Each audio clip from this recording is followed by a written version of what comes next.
In this edition of WEDU Arts Plus, the glory of guitars. So this looks at how guitars came to be in the United States of America, how they really evolved, changed, and then in the 20th century, how guitars became a symbol of American social movement. Hello, I'm Gabe Ortiz, and this is WEDU Arts Plus. If you could tell America's story using just one object, what would you choose? Consider the guitar. A touring exhibition from the National Guitar Museum in New York City celebrates the evolution and cultural impact of the instrument. It was recently on display at the Bishop Museum of Science and Nature in Bradenton. It's titled America at the Crossroads, the Guitar and a Changing Nation. Exhibition is called America at the Crossroads, and it's about guitars. This is one of the coolest exhibitions I've seen in the 42 years I've been coming here as a musician, to see all these different guitars and all these state-of-the-art guitars, all these historic guitars. Really one of the coolest things I've seen here. So I've been playing guitar almost 40 years, and that's one of the reasons I really wanted to bring this exhibit here, because I wanted to be able to share with people my passion for guitars. This is from the National Guitar Museum in New York City, and they travel guitar exhibits around the world. And this is one of three they have currently traveling around, but this one we thought the people of Bradenton would really enjoy. So this looks at how guitars came to be in the United States of America, how they really evolved, changed, and then in the 20th century, how guitars became a symbol of American social movement. Well, the origins of the guitar really came from the Middle East, and maybe 2,000 years ago they have ouds and they have lutes, lots of early stringed instruments where basically they realized that plucking a string under tension over some object would make a musical sound.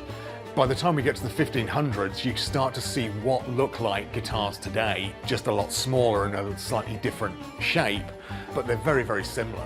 And that's when the settlers came over, brought them over from Europe, and that's when we start to see them arrive in the Americas. So it starts with the first guitars that came to America that actually were first found in St. Augustine with the Spanish settlers who came over there. It then looks at over the next couple of hundred years how acoustic guitars and Spanish classical guitars evolved, became something a little bit louder, got picked up, but then it gets really exciting when we get into the jazz age, into the country bluegrass age, and then when electric guitars start happening, a very American story, and how electric guitars really took over and became something that American social history evolved around the same time as.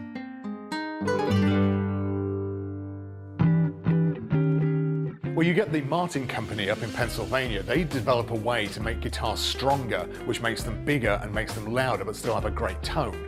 But it's really in the 20th century, everything really changes when they start to learn how to electrify guitars, put electric pickups on them, plug them into what were converted radiograms, and now the guitars finally get loud enough to compete with a jazz band or a big band, and all of a sudden the guitar isn't a rhythm instrument anymore, it becomes a lead instrument, and you start to get people like Wes Montgomery, Charlie Christian, start playing lead jazz guitar. That changes everything.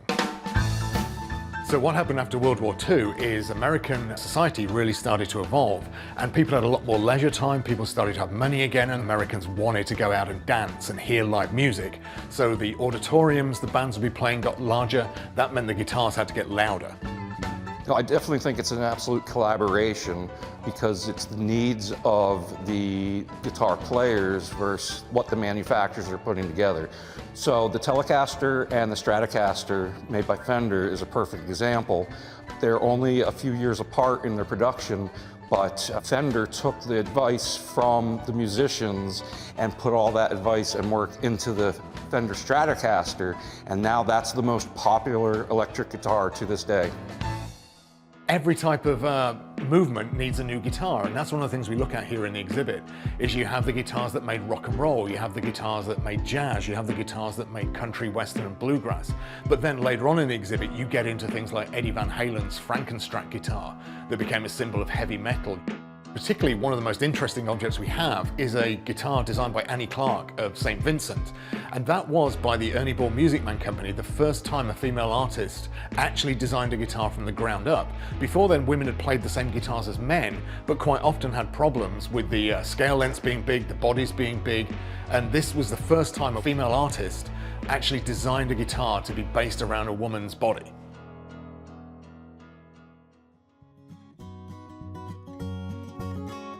So as guitars got louder and you could start focusing on the lead guitarist, they started presenting a story to America. So through the civil rights movement, through women's rights movements, through just whatever's going on, we tell other people our story and try to fix and solve problems and make change by just playing that song.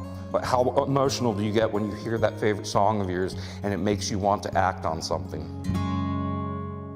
I think guitars are always going to be there, and I think there's something about getting up on stage, playing through an amplifier, playing through a big open G chord and feeling that air moving behind you and the sense of the vibration through your body. The first time any young player does that and makes a chord that sounds good, there's just no feeling like it. I love electronic music too, but when you actually get a guitar strapped on, when you play it, there's just something visceral about it and physical about it that you can't replicate.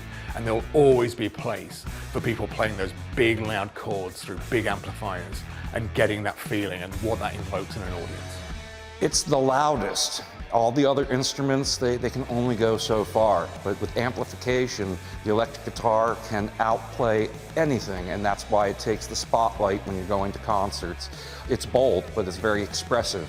You can be quiet with it, you can be soft with it, you can be dramatic with it, you can be mad with it, you can be angry, you can be happy, you can be cheerful, but you're going to be loud or soft.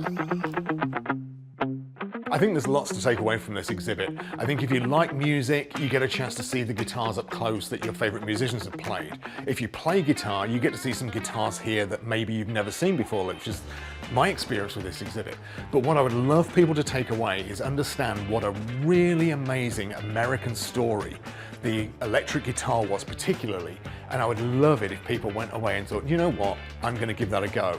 I think there's something special here, there's a lot of variety, and I would love people to actually go buy their first starter guitar. It's never been a better time because starter guitars now are better quality than they've ever been. I would love some people in 3 or 4 years' time to come back to the museum and say, I came to your exhibit, I started playing guitar, and I'm still playing today. For more, visit bishopscience.org.